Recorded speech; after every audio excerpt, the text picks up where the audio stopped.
नमस्कार दोस्तों, स्वागत है आपका अपने ऑनलाइन यूट्यूब चैनल पे। तो शुरू करते हैं पूर्वावलोकन सीरीज। उत्तर प्रदेश की संस्कृति का एक ऐतिहासिक पूर्व काल है। इनमें से निम्नलिखित में कौन सम्मिलित है? तो देखिएगा, बुद्ध, नवाब और महाराज सम्मिलित हैं। इनमें राम सम्मिलित नहीं, तो ऑप्शन सी। तो क्या है ये? देखिएगा, इतिहास को उपलब्ध स्रोतों के आधार पर दो भागों में बांटा गया है, ऐतिहासिक और प्रागैतिहासिक। ऐसा काल जिसका ज्ञान पुरातात्विक साक्ष्यों के आधार पर हो, उसे प्रागैतिहासिक काल कहते हैं। मतलब हमें कुछ ज़्यादा जानकारी ना मिले, केवल पुरातात्विक साक्ष्य ही कुछ मिले। जबकि ऐसा ऐतिहासिक काल लिखित शास्त्र उपलब्ध हो, मतलब जिसके लिखित उपलब्ध हो तो वो ऐतिहासिक होगा। जिसके लिखित ना उपलब्ध हो, हमें पुरातात्विक साक्ष्य या कुछ चीज़ों के आधार पर ही पता चले, तो वो प्रागैतिहासिक है। तो प्रश्न में दिए गए जो विकल्प हैं, तो बुद्ध, नवाब, महाराज के संबंध में पर्याप्त प्रामाणिक लिखित साक्ष्य उपलब्ध है। जबकि राम के संबंध में जानकारी रामायण महाकाव्य से ही हो पाती है। यह भी लिखित महाकाव्य है, लेकिन इसे प्रामाणिक साक्ष्य के रूप में स्वीकार नहीं किया जा सकता है। रामायण कालीन स्थलों से प्राप्त पुरातात्विक साक्ष्यों का रामायण में उल्लिखित घटनाओं से सामंजस्य स्थापित अभी तक पूर्ण रूप से नहीं हो पाया है। अभी इस पर शोध कार्य जारी है। साक्ष्यों में सामंजस्य का अभाव इसलिए भी है कि रामायण महाकाव्य की रचना घटना के बहुत बाद में की गई है। अतः उस काल से संबंधित स्तरों में मिले साक्ष्य से इसकी पुष्टि नहीं हो पाती। चूंकि रामायण को ऐतिहासिक साक्ष्य नहीं माना जाता, साथ ही राम के बारे में जानकारी अन्य किसी ग्रंथ से न होने के कारण राम को ऐतिहासिक पूर्व काल में नहीं रखा जा सकता। तो इसको आपको थोड़ा सा ध्यान देना है, क्योंकि एग्जाम के पॉइंट ऑफ व्यू से ये प्रश्न पूछे जाते हैं। गाजियाबाद जनपद में आलमगीरपुर से प्राप्त पुरातात्विक सामग्री प्रतिबिंबित करती है। तो हड़प्पा संस्कृति का जो सबसे पूर्वी हिस्सा है वो आलमगीरपुर है। कहाँ पे है? तो गाजियाबाद जनपद में, मेरठ में है ये। ठीक है, तो हड़प्पा कालीन यहाँ से साक्ष्य प्राप्त हुए हैं। तो मेरठ जनपद में आलमगीरपुर से प्राप्त पुरातात्विक सामग्री हड़प्पा संस्कृति को प्रतिबिंबित करती है। इसकी खुदाई वर्ष 1958 में यज्ञदत्त शर्मा द्वारा कराई गई थी। ये खुदाई किसने करवाई, इंपॉर्टेंट है। हिंडन नदी के तट पर स्थित यह हड़प्पा सभ्यता का पूर्वी स्थल है, जो हड़प्पा कालीन संस्कृति का उत्तरकालीन अवस्था के प्रतिनिधित्व करता है। आगे देखते हैं। निम्न में सिंधु सभ्यता से संबंधित कौन से केंद्र उत्तर प्रदेश में स्थित है? तो देखिए, उत्तर प्रदेश में कौन सा है? तो आलमगीरपुर, जैसा कि अभी पढ़ के आए हैं, और हुलास, ये दो जो हैं उत्तर प्रदेश के हैं। कालीबंगा राजस्थान में तथा लोथल गुजरात में। आलमगीरपुर उत्तर प्रदेश के मेरठ जिले में, और हुलास सहारनपुर में है। सहारनपुर सबसे उत्तरी जिला है, तो हुलास सहारनपुर में है। पुरातात्विक साक्ष्य है, हड़प्पा कालीन स्थल है। आगे देखते हैं। देवबंद आंदोलन यूपी या संयुक्त प्रांत में किस वर्ष में आरंभ हुआ? देवबंद, तो देवबंद आंदोलन 1866 में हुआ था, ऑप्शन डी। देवबंद आंदोलन की शुरुआत मौलाना हुसैन अहमद एवं अन्य लोगों द्वारा 1866 में देवबंद यूपी में दार उल उलूम की स्थापना के साथ हुई थी। देवबंद कहाँ पे है? तो सहारनपुर में है। ये आपको याद रखना है, इसमें लिखा नहीं है लेकिन याद रखना है। उत्तर प्रदेश की सांस्कृतिक विरासत के संदर्भ में निम्नलिखित कथनों में कौन सा सही है? तो देखिए, पहला है, उत्तर प्रदेश के अनेक उत्खनित पुरा स्थलों से वैश्विक संदर्भ में कृषि के प्राचीनतम प्रमाण प्राप्त हुए हैं। दूसरा है, प्राचीनतम प्राप्त कृषि अन्न, जौ और धान है। तो देखिएगा, इसमें ऑप्शन ए सही है। क्यों सही है? देखिएगा, इस प्रदेश के अनेक उत्खनित पुरातात्विक स्थलों से वैश्विक संदर्भ में कृषि के प्राचीनतम साक्ष्य प्राप्त हुए हैं। जी बिल्कुल सही है, कृषि के प्राचीनतम साक्ष्य प्राप्त हुए हैं। जैसे कोल्डी हवा से चावल, प्राचीनतम प्राप्त कृषि अन्न जौ और धान है। तो ये गलत है, देखते हैं कैसे। उत्तर प्रदेश के अनेक उत्खनित पुरा स्थलों से वैश्विक संदर्भ में कृषि के प्राचीनतम प्रमाण प्राप्त हुए हैं। नवीनतम खोजों के आधार पर भारतीय उपमहाद्वीप में प्राचीनतम कृषि साक्ष्य वाला स्थल उत्तर प्रदेश के संत कबीर नगर जिले में स्थित लहुरा देव है। मतलब प्राचीनतम जो कृषि साक्ष्य प्राप्त हुआ है, तो उत्तर प्रदेश के लहुरा देव से प्राप्त हुआ है। कहाँ पे है? संत कबीर नगर में है। 9000 ईसा पूर्व से 7000 ईसा पूर्व के चावल के साक्ष्य प्राप्त हुए हैं। चावल के साक्ष्य कहाँ प्राप्त हुए हैं? तो कोल्डी हवा से प्राप्त हुए हैं, इलाहाबाद के पास है। धान के अलावा किसी अन्य अन्न के साक्ष्य उत्तर प्रदेश से प्राप्त नहीं होते हैं, तो ये आपको याद रखना है। इसी वजह से ऑप्शन ए सही है। बेगम समरू ने एक अति प्रसिद्ध चर्च का निर्माण करवाया था। कहाँ पे है जी? तो सरधना में है। याद रखिएगा, बेगम समरू ने अति प्रसिद्ध चर्च का निर्माण करवाया था, सरधना में है। बेगम समरू 1753 से 1836 ईस्वी जब मध्य का काल है, तो उसमें क्या हुआ कि प्रसिद्ध चर्च का निर्माण मेरठ के निकट सरधना में करवाया गया था। सरधना कहाँ पे है? तो मेरठ के पास में है। बेगम समरू के पति एक यूरोपीय वॉल्टर रेनहार्ट सांब्रे थे, जिन्होंने कई रियासतों को सैन्य सेवाएं प्रदान की थी। सांब्रे को बंगाल के नवाब नज्म खां ने सहारनपुर के रुहेला सरदार जब्त खां को हराने में प्रमुख भूमिका के कारण सरधना की जागीर प्रदान की थी। सांब्रे का स्थानीय नाम अपभ्रंशित होकर समरू हो गया। मतलब पहले ये सांब्रे था, समरू हो गया, तो दोनों नाम एक ही है, याद रखना है। अपने पति की मृत्यु के बाद बेगम समरू सरधना की शासिका बनी थी और वहीं पर इन्होंने चर्च का निर्माण करवाया। आगे देखें, नवाब सुजाउद्दौला की बेगम का प्रसिद्ध मकबरा बहू बेगम का मकबरा निम्नलिखित किस स्थान पर स्थित है? तो फैजाबाद में। तो याद रखिएगा, बहू बेगम का मकबरा फैजाबाद में है। किसका है? तो नवाब सुजाउद्दौला की बेगम का प्रसिद्ध मकबरा है। नवाब सुजाउद्दौला की बेगम रानी ब्रांड बेगम उन्मातुज जोहरा बानो उर्फ बहू बेगम का मकबरा फैजाबाद अयोध्या में अवस्थित है, जिसे अपने प्रिय बेगम की स्मृति में बनवाया था। यह परिसर अब भारतीय पुरातत्व विभाग के अंतर्गत आता है, अधीन है, और सिया बोर्ड समिति द्वारा इसका प्रबंधन किया जाता है। आगे देखते हैं, सुमेलित नहीं है। कौन सा सुमेलित नहीं है? देखिए कि जोश मलिहाबाद लखनऊ में है। ऑप्शन सी जिगर मुरादाबाद में है। चकबस्त लखनऊ में है, लेकिन रघुपति सहाय फिराक कानपुर में नहीं है। तो कहाँ पे है? तो देखिएगा, जोश मलिहाबाद में है, रघुपति सहाय फिराक गोरखपुर में है, जिगर मुरादाबाद, चकबस्त लखनऊ में। इलाहाबाद जो प्रयागराज है, तो रघुपति सहाय फिराक की कर्म भूमि एवं गोरखपुर जन्मभूमि थी। वे इलाहाबाद विश्वविद्यालय में अंग्रेजी विभाग के शिक्षक थे। तो कानपुर से इनका कोई संबंध नहीं है। कौन सा सुमेलित नहीं है? तो अमीर खुसरो एटा में इनका जन्म हुआ। मिर्जा गालिब आगरा, जोश मलिहाबाद, जो कि हम लोग पढ़ चुके हैं। राम प्रसाद बिस्मिल का संबंध इलाहाबाद से नहीं है। तो ये कहाँ से है? तो देखिएगा, राम प्रसाद बिस्मिल का जन्म शाहजहांपुर में 1897 ईस्वी में हुआ। ये महान क्रांतिकारी और चंद्रशेखर आजाद के सहयोगी थे। काकोरी केस हुआ था, काकोरी ट्रेन एक्शन, 9 अगस्त 1925 को। तो उसमें क्या हुआ था कि 1927 में इनको गोरखपुर में फांसी दे दी गई थी काकोरी कांड के कारण।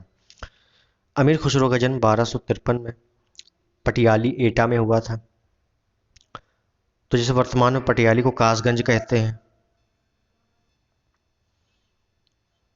वर्तमान में पटियाली कासगंज में है। मिर्जा गालिब आगरा तथा जोश मलिहाबाद से संबंधित है। निम्न में किसका जन्म आगरा में हुआ था?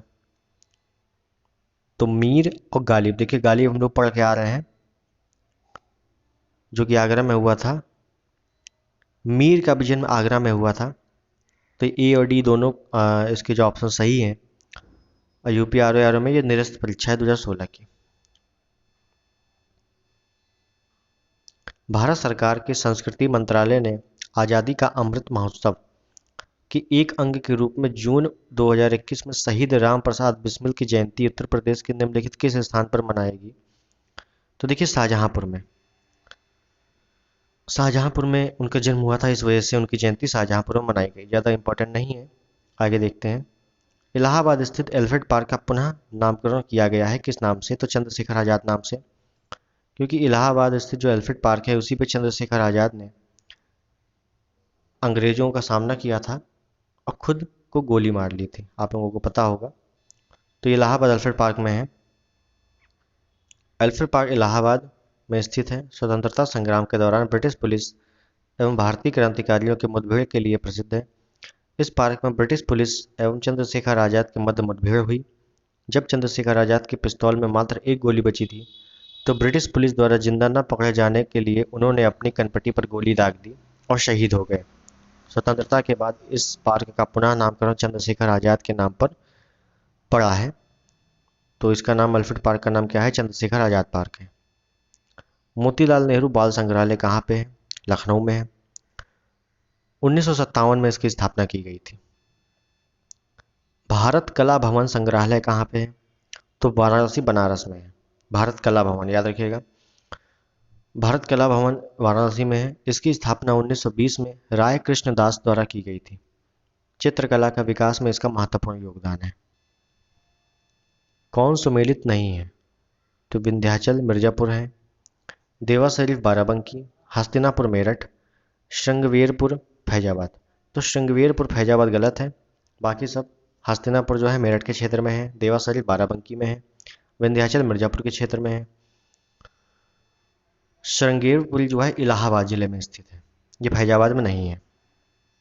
आगे देखें, महर्षि वाल्मीकि आश्रम स्थित है बिठूर में। बिठूर कहाँ पे है? कानपुर में है। आगे देखें, विख्यात भारत माता मंदिर कहाँ पे है? वाराणसी बनारस में है। भारत माता मंदिर वाराणसी के काशी विद्यापीठ परिसर में स्थित है।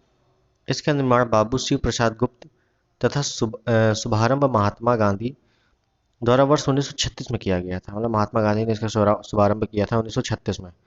भारत माता की प्रतिमा संगमरमर की बनी हुई है और एक मॉडल के रूप में दिखाई देती है, जिसमें भारत के सागर, मैदान, पर्वत का प्रतिबिंब समूचे भारत का प्रतीक है। आगे देखें, सारनाथ स्थित है। तो सारनाथ कहाँ पे है? उत्तर प्रदेश में है। गौतम बुद्ध ने पहला उपदेश सारनाथ में दिया था और प्रथम उपदेश को धर्मचक्र परिवर्तन भी कहा गया, धर्मचक्र प्रवर्तन भी कहा गया, याद रखना है। आगे देखें, आगरा स्थित दयाल बाग संबंधित है। दयाल बाग जो है आगरा में है, किससे संबंधित है? तो राधा स्वामी पंथ से संबंधित है। आगे देखते हैं, मिलान करने को है तो देखिएगा, फतेहपुर सीकरी। फतेहपुर सीकरी का निर्माण अकबर ने करवाया था, तो ए का 3। जौनपुर सिटी का निर्माण फिरोज शाह तुगलक ने करवाया था जौना खां की याद में। आगरा सिटी सिकंदर लोदी ने आगरा की स्थापना की 1504 में। और जामा मस्जिद बदायूं वाला जो जामा मस्जिद है किसने बनवाया था? इल्तुतमिश ने, क्योंकि इल्तुतमिश शासक बनने से पहले बदायूं का ही गवर्नर था। तो ऑप्शन ए सही है।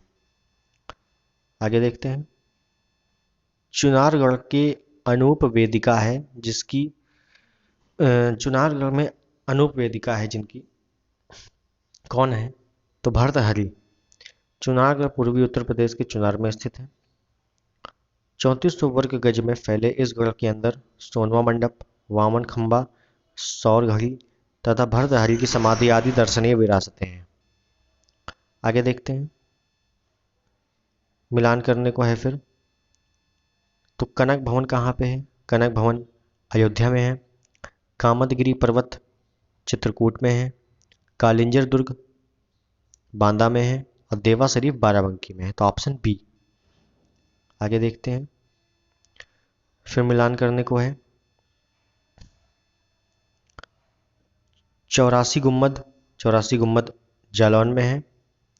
जामा मस्जिद मुरादाबाद, बौद्ध स्तूप कुशीनगर और कामदगिरी पर्वत चित्रकूट में है। तो ऑप्शन सी ठीक है। 84 गुम्बद जालौन में है, जामा मस्जिद मुरादाबाद में है, बौद्ध स्तूप, देखिए जामा मस्जिद कई कई जगह हैं तो आप कंफ्यूज मत होइएगा, ऑप्शन देख कर ही उसको किया जा सकता है। कामदगिरी पर्वत चित्रकूट में है, बौद्ध स्तूप कुशीनगर में है, क्योंकि गौतम बुद्ध ने अपना जो प्राण है कुशीनगर में ही त्यागे थे। लखनऊ महानगर के संबंध में कौन सा विचार सही है? 18वीं सदी के उत्तरार्ध में नवाब आशफउद्दौला ने नगर को नियोजित तरीके से विकसित किया। ब्रिटिश काल में सर हरगोल्ड बटलर ने इसके सुगठित विकास पर ध्यान दिया। महानगर की कुल भूमि के 23% भाग पर रिहायशी क्षेत्र पाया जाता है। तो कौन सा सही है? तो ऑप्शन बी 1 और 2, 18वीं सदी के उत्तरार्ध में नवाब आसिफउद्दौला ने नगरों को नियोजित तरीके से विकसित किया था और हरकोर्ट बटलर ने इसके विकास पर ध्यान दिया था। आगे देखते हैं। मिलान करने को है, कांग्रेस के अधिवेशन है और उत्तर प्रदेश में कहां कहां पर कब कब अधिवेशन हुए हैं। तो देखिएगा 1892 को जो है मेरठ में हुआ, 1905 वाराणसी बनारस में हुआ, 1936 का लखनऊ में हुआ था, 1946 का मेरठ में हुआ था। सॉरी 1946 का मेरठ में हुआ था। तो ऑप्शन सी सही है। तो 1992 का इलाहाबाद, 1905 का वाराणसी। इलाहाबाद का किसने किया था? डब्ल्यू.सी. बनर्जी ने। 1905 में वाराणसी में गोपाल कृष्ण गोखले ने अध्यक्षता की थी। 1936 के लखनऊ में जवाहरलाल नेहरू ने अध्यक्षता की थी। 1946 में जे.बी. कृपलानी ने की थी। आगे देखें, निम्न में से उत्तर प्रदेश के किस जनपद में कालिंजर का किला है? तो कालिंजर का किला बांदा में है, हम लोग पढ़ते हुए आ रहे हैं। आगे देखते हैं।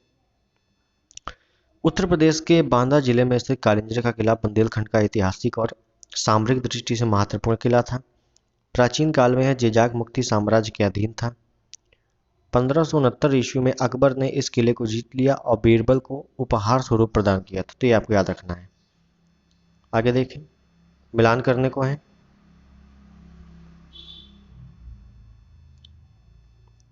कब कब नाम चेंज हुए हैं उत्तर प्रदेश के, तो उसके संबंध में है।